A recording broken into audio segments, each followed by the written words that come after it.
নমস্কাৰ বন্ধুসকল স্বাগতম জনাইছো অন্য এটা গুৰুত্বপূৰ্ণ ভিডিঅ'লৈ এই ভিডিঅ'টো কেৱল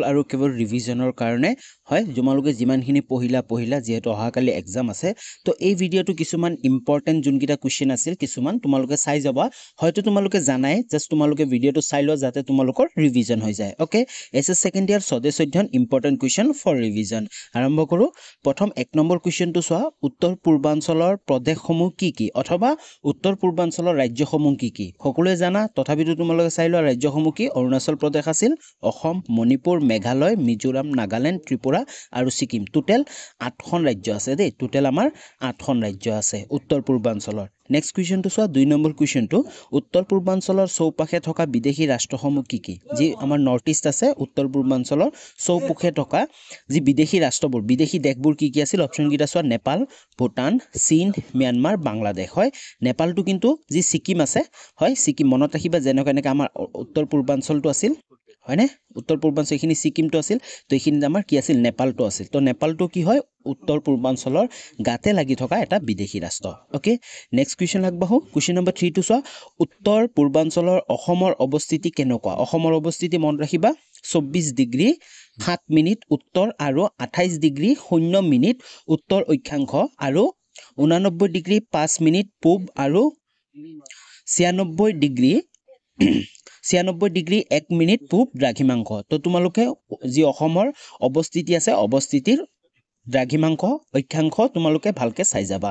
নেক্সট কোৱেশ্চনটো চোৱা 4 নম্বৰ কোৱেশ্চনটো অসমৰ অৰ্থনীতিত প্ৰধানকৈ কিহৰ ওপৰত নিৰ্ভৰশীল আমাৰ অসমৰ অৰ্থনীতি যি টকা পইচা ইনকামৰ অৰ্থনীতি ব্যৱস্থা আছে প্ৰধানকৈ কিহৰ ওপৰত নিৰ্ভৰশীল উত্তৰটো চোৱা অসমৰ অৰ্থনীতি প্ৰধানকৈ কৃষিৰ ওপৰত নিৰ্ভৰশীল হয় বেছিভাগ কি আমাৰ প্ৰধানকৈ কৃষিৰ ওপৰত নিৰ্ভৰশীল নেক্সট কোৱেশ্চনটো চোৱা 5 নম্বৰ কোৱেশ্চনটো অসমৰ জলবায়ু কেনেকুৱা অলৰেডি এমসিকিউ এই কোৱেশ্চনটো আলোচনা কৰিছিল আগৰ বছৰত আহিছিল তথাপিতো তোমালোকে মনত ৰাখিবা অসমৰ জলবায়ু কেনেকুৱা সেমেকা উপক্ৰান্তীয় জলবায়ু নেক্সট কোৱেশ্চনটো চোৱা কোৱেশ্চন নম্বৰ 6 টো উত্তৰ পূৰ্বাঞ্চলৰ লোকসকলৰ মাজত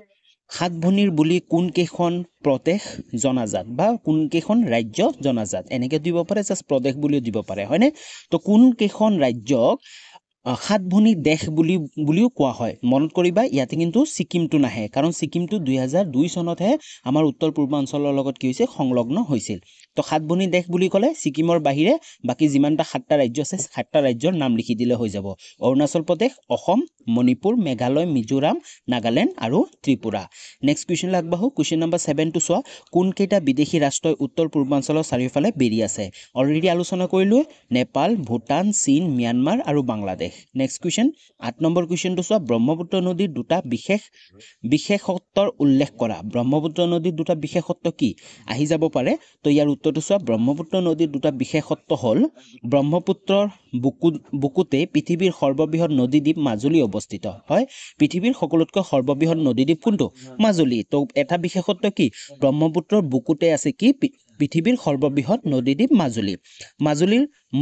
মুখা শিল্প বিখ্যাত হয়নে আৰু মাজুলীত কি বিখ্যাত মুখা শিল্প হয়নে দেখা পাইছা তোমালোকে ফটো চটোত হয়নে আৰু আমি নিউজত শুনি থাকো মাজুলীৰ মুখা ক্ষেত্ৰ গোটেই বিশ্বতে বিখ্যাত নেক্সট 6 নম্বৰটো চোৱা ব্ৰহ্মপুত্ৰ পোৱা বিৰল প্ৰজাতিৰ শিহু যি ব্ৰহ্মপুত্ৰত এক বিৰল প্ৰজাতিৰ শিহু যি পোৱা যায় এই শিহুৰ কাৰণে কি হ'ল আমাৰ যি ব্ৰহ্মপুত্ৰ নদীটোৰ এটা বিশেষত্ব ওকে নেক্সট 9 নম্বৰ কোৱেশ্চনটো চোৱা নাগালেণ্ড মেঘালয় অৰুণাচল আৰু মিজোৰামক কেতিয়া কেন্দ্ৰীয় শাসিত অঞ্চল হিচাপে স্বীকৃতি প্ৰদান কৰা হৈছিল মনত কৰিবা এই কোৱেশ্চনটো এটা গুৰুত্বপূৰ্ণ কোৱেশ্চন নাগালেণ্ড মেঘালয় অৰুণাচল আৰু মিজোৰামক কেতিয়া কেন্দ্ৰীয় শাসিত অঞ্চল হিচাপে স্বীকৃতি প্ৰদান কৰা হৈছিল অপচন কিটা উত্তৰটো চোৱা 1963 চনৰ 1 ডিচেম্বৰত নাগালেণ্ডক আৰু 1970 চনৰ 2 এপ্ৰিলত মেঘালয়ত 1972 চনৰ 20 জানুৱাৰীত অৰুণাচলক আৰু 1972 চনত মিজোৰামক কেন্দ্ৰীয় শাসিত অঞ্চল হিচাপে স্বীকৃতি প্ৰদান কৰা হয় নেক্সট কোৱেশ্চন আগবাঢ়ো কোৱেশ্চন নম্বৰ 10 টো চোৱা 1872 চনত ব্ৰিটিছ শাসনকালত হোৱা অসমৰ সৰ্বপ্ৰথম লোকগণনা অনুসৰি জনসংখ্যা কিমান আছিল ইয়াৰ উত্তৰটো হ'ব 22 লাখ যি প্ৰথম অসমৰ লোকগণনা হৈছিল 1872 চনত ব্ৰিটিছ শাসনকালত হোৱা সেই লোকগণনা মতে অসমৰ জনসংখ্যা কিমান আছিল 22 লাখ আছিল নেক্সট কোৱেশ্চন আগবাঢ়ো কোৱেশ্চন নম্বৰ 11 টো চোৱা 2001 চনৰ লোকপিয়ল অনুসৰি অসমৰ জনসংখ্যা কিমান আছিল অলৰেডি আমি এমসিকিউত আলোচনা কৰি আহিছিল আৰু আগৰ বছৰতো আহিছিল 3.12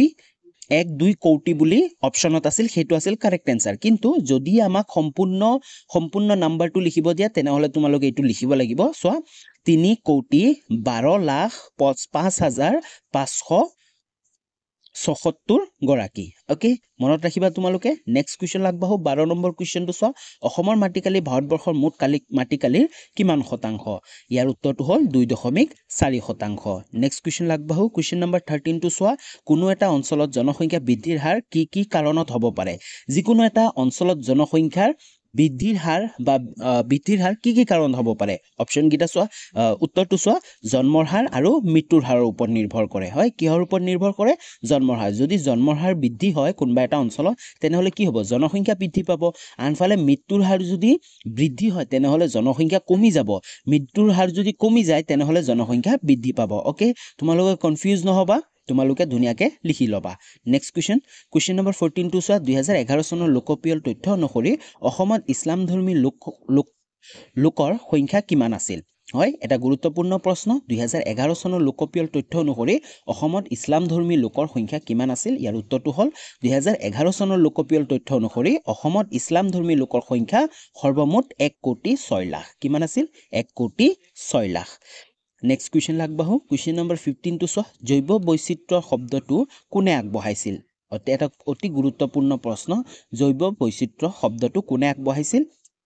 উত্তৰটো চোৱা W.G.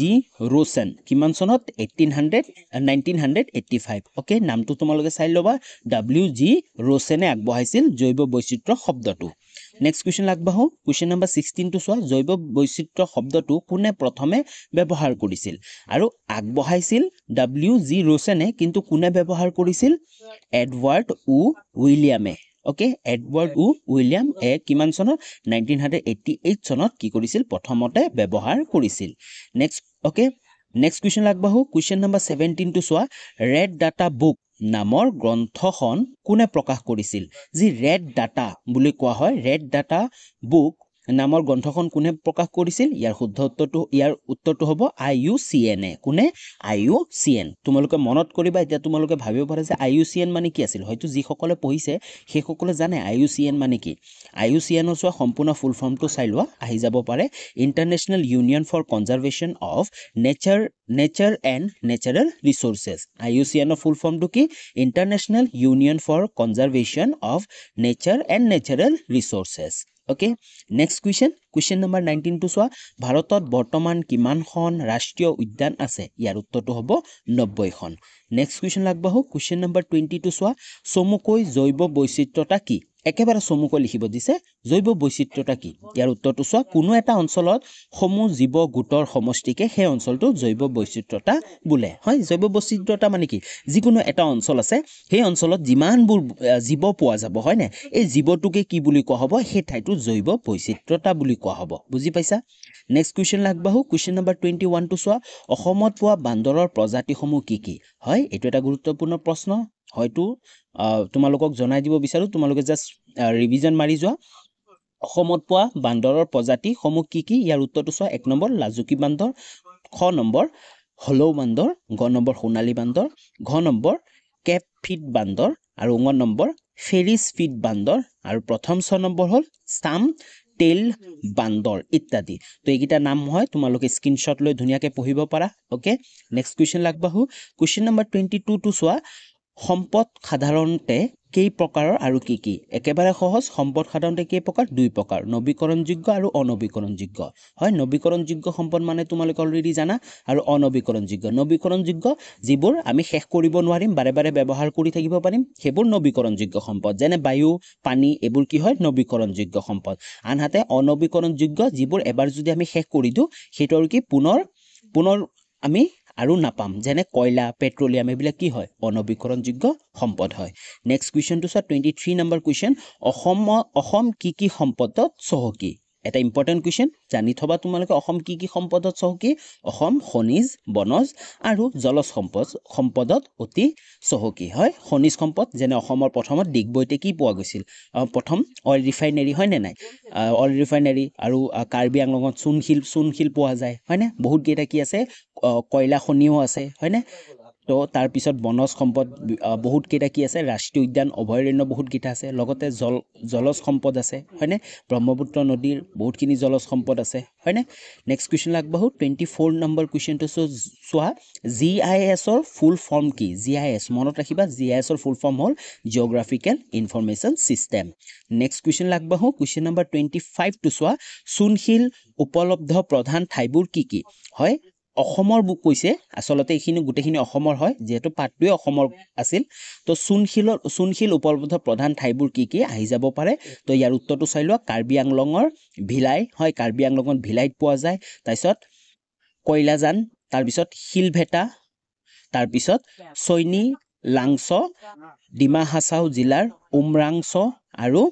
গৰম পানী ইত্যাদি তো এইকেইটা হ'ল মুখ্য চূণশিল উপলব্ধ প্ৰধান ঠাইবোৰ ওকে নেক্সট কুৱেশ্যন আগবাঢ়ো কুৱেশ্যন নম্বৰ 26 টো চোৱা মানচিত্ৰ প্ৰস্তুত কৰোঁতে কি বুলি জনা যায় মানচিত্ৰ প্ৰস্তুত কৰোঁতাক কি বুলি জনা যায় একেবাৰে সহজ মানচিত্ৰকৰ অথবা কাৰ্টোগ্ৰাফাৰ নামেৰে জনা যায় যোনে মানচিত্ৰ প্ৰস্তুত কৰে তেওঁ কি মানচিত্ৰকৰ অসমীয়াত হ'লে মানচিত্ৰকৰ লিখিব লাগিব আৰু ইংৰাজীত কাৰ্টোগ্ৰাফাৰ আসলতে যি ভূগোল আছে ভূগোলত এটা চেপ্টাৰে থাকে এটা পাৰ্টে থাকে কাৰ্টোগ্ৰাফি বুলি ওকে নেক্সট কুৱেশ্যন আগবাঢ়ো ওকে ইমানখিনি আছিল যি ভূগোল পাৰ্টটো আছে জিঅ'গ্ৰাফি পাৰ্টটো জিঅ'গ্ৰাফিৰ পাৰ্টটো এইকেইটা কিছুমান ইম্পৰ্টেণ্ট কুৱেশ্যন আছিল মই ভাবিলোঁ তোমালোকৰ লগত শ্বেয়াৰ কৰি দিওঁ তো পুনৰ লগ পাম তোমালোকৰ এক্সাম ভালে ভালে যাওক পুনৰ লগ পাম নতুন এটা ভিডিঅ' লৈ তেতিয়ালৈ বাই